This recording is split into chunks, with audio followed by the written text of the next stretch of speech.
صباح الخير حبايب قلبي، صباح الفل، صباح الورد، صباح الياسمين، صباح معطر بذكر الله. بسم الله ما شاء الله ولا قوة إلا بالله.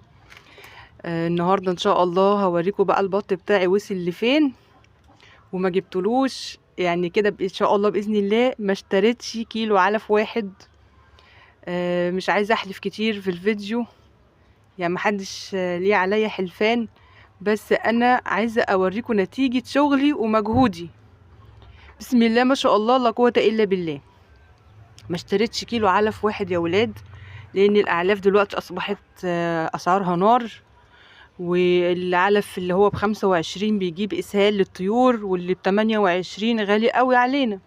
انا طبعا لو جبت مش هجيب كيلو واحد، انا عندي بسم الله ما شاء الله عندي على السطح يعني ديوك واللي انا بسمنها برضو، وعندي البط دوت، وعندي بط كبير وفراخ، فمش معقولة هجيب كيلو. فطبعا الواحد الميزانية هتخرم خالص لو اعتمدنا على العلف. فطبعا كل متابعيني وحبايبي اللي متابعيني من اول ما اشتغلت بالعلف، الخلطة مش العلف بقى، الخلطة اللي انا بعملها في البيت اللي هي تعادل العلف الجاهز. طبعا بسم الله ما شاء الله انا دلوقتي كده البط بتاعي دوت كده داخل في شهر. بسم الله ما شاء الله النتيجة مرضية جدا بالنسبة لي، مرضية مرضية مرضية، الحمد لله والشكر لله. عايزة اقول لكم ان البط دوت ناس كتير قوي لما صورته في اول مرة قالوا لي ايوه انا صح غلطت وقلت ان هو مسكوفي، وناس كتير قوي علقت على الموضوع وقالت لي لا ده مش بط مسكوفي.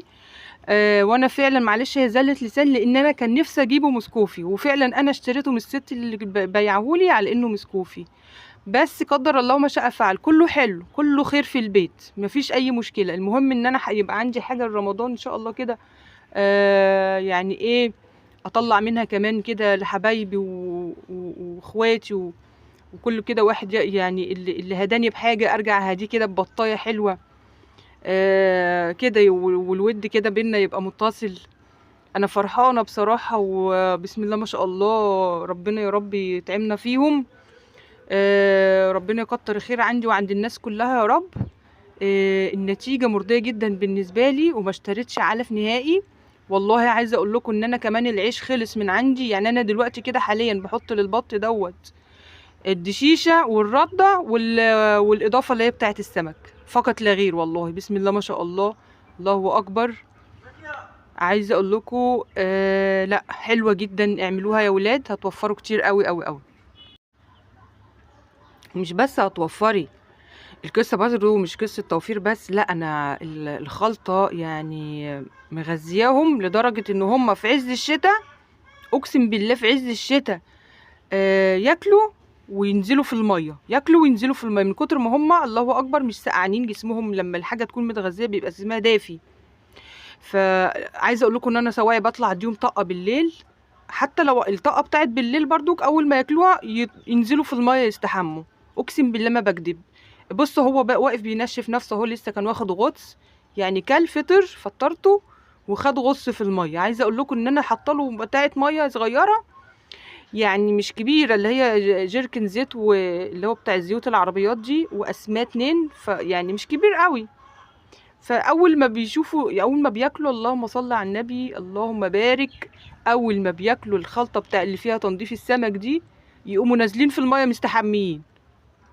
هم واقفين، هم كده خدوا الوجبه بتاعتهم الصبح وفطروا واستحموا، هم كده واقفين بياخدوا بقى ايه حمام شمس بينشفوا روحهم بقى. يعني انا مدلعهم على الاخر، اللهم صل على النبي. الفكره بتاعت السمك ديت بصراحه فكره جميله جدا وموفره، وهتخلي معاكي الحاجه مش بس البط، كمان الفراخ. بسم الله ما شاء الله الله اكبر، انتاج البيض بقى حلو جدا معايا. وبرضك بديهم نفس الذرة اللي انا كنت بديها قبل الخلطة، ما كانوش بيبيضوا كده معايا.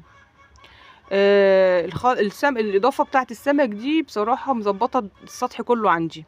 بسم الله ما شاء الله، يا رب يا رب يديم كده عليا يا رب الخير. مش عايزة اقر على نفسي ولا احسد نفسي ما يحسد المال الا اصحابه. فيا رب كل اللي يشوف كده معايا الفيديو يا ولاد يصلي على النبي ويكبر كده ويصلي على النبي. الا بذكر الله تطمئن القلوب. مش ما شاء الله لا قوة الا بالله. يعني اللي يشوف خير كده الحاجة اللي عند اي حد يقول ما شاء الله لا قوة الا بالله. واللي وصل معاه لحد هنا يلا ينزل يعمل اللايك بسرعة. اللايك ده مش عشان حاجة، لا عشان اللي هيجرب الوصفة بتاعتي والخلطة بتاعتي دي هيدعي لي بجد. فلازم تعملوا لي لايك يا جماعة، لايك كتير. لايك واشتراك. فالمهم ايه، عايزه اقول لكم انا قبل ما اعمل الفيديوهات بتاعت العلف ديت انا مجرباها عندي، وقبل ما اجيب البط ده انا مجرباها على البط الكبير، فاهمني؟ فانا جربتها عندي والله والحمد لله تمام. يعني مش عايزه اتكلم كتير بقى، وخلاص انتوا كده عرفتوا المعلومه. واللي عاوز يعملها ويقول لي النتيجه، يقول لي في التعليقات النتيجه يعني يعني اللي هيجربها اسبوع بس هتفرق معاه جدا جدا جدا جدا، وهيقول لي بعد اسبوع الدنيا عامله معاه ايه.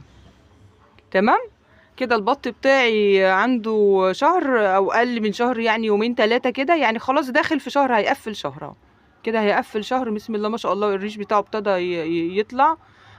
كمان 15 يوم هيكون ظهره اتقفل معايا ان شاء الله. ان شاء الله على رمضان هيكون وصل معايا 2.5 شهر.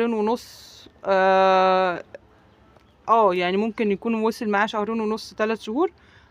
يعني ان شاء الله انا حاسه ان هو يعني ايه، ان شاء الله ربنا يبلغنا رمضان بس على خير ويحيينا ويبلغنا رمضان باذن الله على خير يا رب. كنت عايزه اقول لكم ايه تاني. عاوزه اقول لك يا حبيبه قلبي اللي بتربي في البيت ما تستسهليش وتروحي تجيبي علف جاهز، لان العلف الجاهز سواء بيبقى مغشوش وبيخلي الحاجه بدل ما هي تبقى متظبطه معاكي بالعكس، يعني بيجي معاكي بالعكس وبيبقى الحاجه مش متظبطه. وسواء يحصل افتراس، وسواء يحصل ان الحاجه يجي لها كساح، بعد الشر يا رب على اي حاجه حد يا رب. وانت كده تكوني فاكره انت بتجيبي علف غالي بقى خلاص انت كده مظبطه الدنيا، لا بالعكس. انت ما بتعملي هتتعبي شويه، معلش هتتعبي شويه. هتتعبي لمين؟ لاغلى من ولادك واغلى من بيتك. يعني هتتعبي لمين؟ انت هتتعبي لحاجتك وولادك هتفرحيهم. فانت معلش هتتعبي شويه وهتجيبي كده كده انت بتروحي تجيبي العلف، بتجيبي مثلا بالشكاره. لا بس شكاره العلف اللي انت هتجيبيها دي هتجيبي بحقها، دي شيشه ورضع وعيش، هيقعد معاكي فتره. وفي نفس الوقت بقى ايه،